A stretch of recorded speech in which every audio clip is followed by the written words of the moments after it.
Imagine you are 65 years old.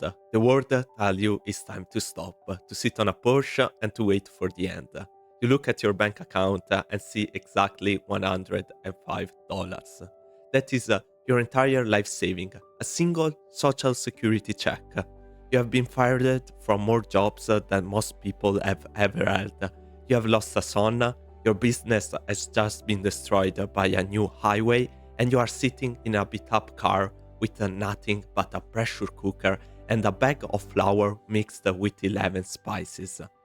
Most people would call this the end of the road, but for Arland David Sanders, this wasn't the end. It was the moment to start a new life. Today, his face is more recognizable than most world leaders, and his recipe is guarded in a high security vault like a state secret. This is the true story of the struggle, the tragedies, and the ultimate triumph of the man who built Kentucky Fried Chicken. Arland's life has never been easy. Born in 1990 in the rural town of Henryville, Indiana, Arland was the eldest of three children. Early years were marked by a tragedy, the first of many in his life. When Arland was only 6 years old, his father came home with a sudden fever and died. In just an instant, his childhood vanished. His mother was forced to work all day at a canning factory to provide for the family, which meant that the young Arland was now the man of the house, responsible for his brothers. By the age of 7, while other children were learning to read and play, Arland was a master of the kitchen and always cooking for his brothers. He didn't know it yet that these thousands of hours spent cooking one day would change the world. However, this sort of calm period didn't last. At age 12, his mother remarried an abusive man who didn't want Arland around. He dropped out of school at 12 because, as he famously put it, algebra was just too much for him to handle. He was now on his own. The next few decades of his life are going to be like his childhood. Very, very hard.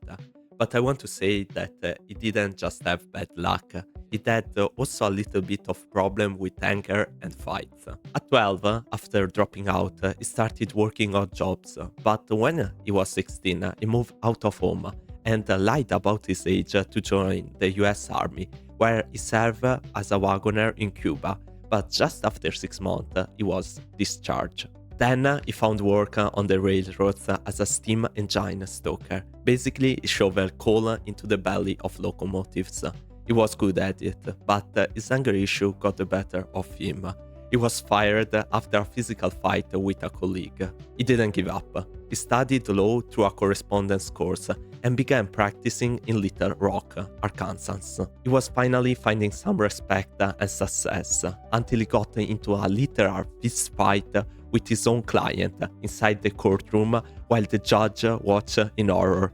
Useless to say that his legal career ended that day. But he reinvented himself another time and started selling insurance. But then, guess what? He was fired for insubordination. He then started a ferry boat company on the Ohio River, which was a success until a modern bridge was built right next to his route, making his boats obsolete. He started a natural gas lamp company, but it collapsed when electricity finally reached rural America. By the age of 40, Arland Sanders literally had tried everything. In 1930, during the height of the Great Depression, Arland landed a small break, a service station in Corbin, Kentucky. This was his first real threshold. He started cooking for hungry travelers right in his own living quarters, behind the gas station. He didn't even have a formal restaurant. People simply ate on his old family dining table. His food, specifically his fried chicken, became a local sensation. It was so popular that the governor of Kentucky, Ruby Laffon, commissioned him as a Kentucky colonel in 1935. Imagine cooking a chicken that is so good that they decide to nominate you colonel. Such a flex. But even this success broke the shadows. A rival gas station owner named Matt Stewart began painting over Sanders' signs to steal his customers. When Sanders caught him in the act, a gunfight broke out. A Shell employee was shot and killed right in front of him. Sanders returned fire, wounding Stewart in the shoulder. Harland survived the shootout and the subsequent legal battle, and Matt Stewart was convicted of murder. But the trials were far from over. In 1939, his restaurant caught fire and burned to the ground. He rebuilt it, added a motel, and spent years perfecting his secret recipe. He even pioneered the use of a pressure cooker to fry chicken faster without losing the moisture, a revolutionary move at the time. He thought he had finally made it. He was 60 years old and stable. Then the world changed again. Before moving to the next chapter of the story, I want to add also a really important detail to make you understand how hard his life was. In 1932, 2 years after he started working at the gas station, he lost his only son. Harland Jr. went to the hospital for what was supposed to be a routine tonsillectomy. It was the kind of operation people didn't think twice about. But something went wrong. An infection set in, spreading through his blood. Within days, Harland Jr. was gone, killed by septicemia, blood poisoning. He was 20 years old. The colonel's only son, gone. Of course, this episode was very painful, so painful that the colonel doesn't even mention it in his biography. In the early 50s, the government announced a new interstate highway. It bypassed the town of Corbin completely, leaving Harland Restaurant in a ghost town. Overnight, the traffic dried up. His business, once worth a fortune, was now worthless. He was forced to sell it at an auction at a big loss. At age 66, Harland Sanders was broke again. The only thing that made him survive were the monthly $105 from the Social Security check. This is where the legendary story truly begins. Instead of retiring, he took his check, bought a carload of poultry and spices, and hit the road. He didn't have the money to open a new restaurant, so he tried to sell a concept. He knocked on the doors of restaurant owners across the country and told them, "I have a recipe. If you use it, I want a nickel for every chicken you sell." He slept in the back of his Ford to save money on motels. He was laughed at. He was told no by people half his age who thought he was a crazy old man. The legendary number of rejection is 1009 times. Of course, this number is unverifiable.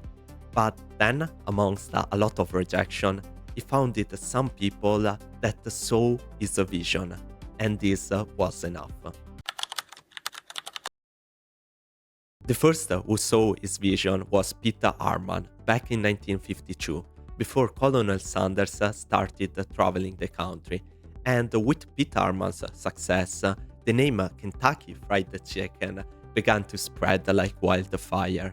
Sales at Harman's restaurant tripled as people flocked to taste the Colonel's chicken.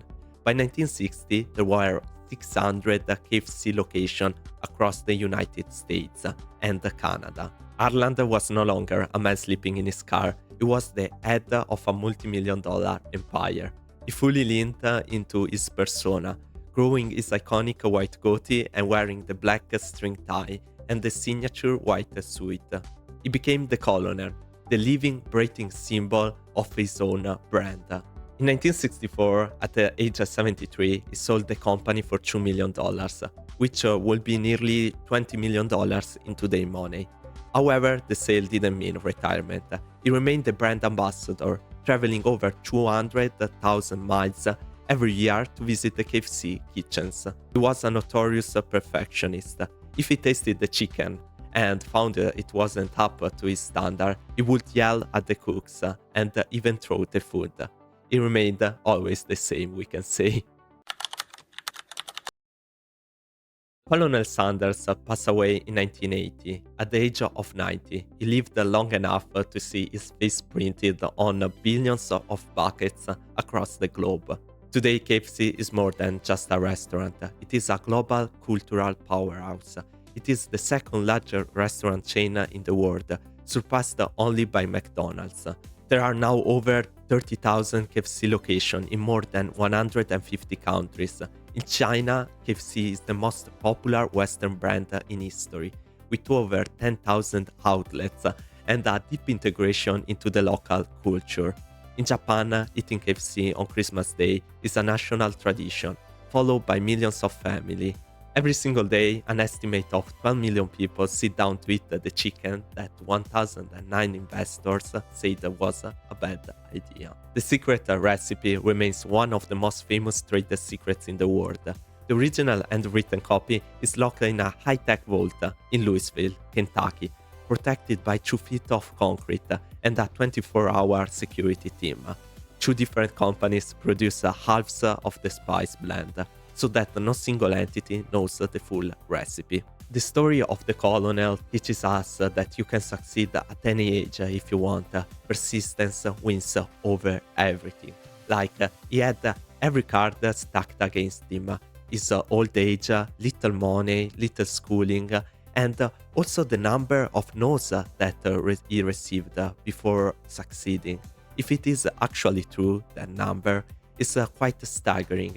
It's like the equivalent of 30 no's a day for more than 3 months. And it can also teach you to be more patient if success isn't coming right away.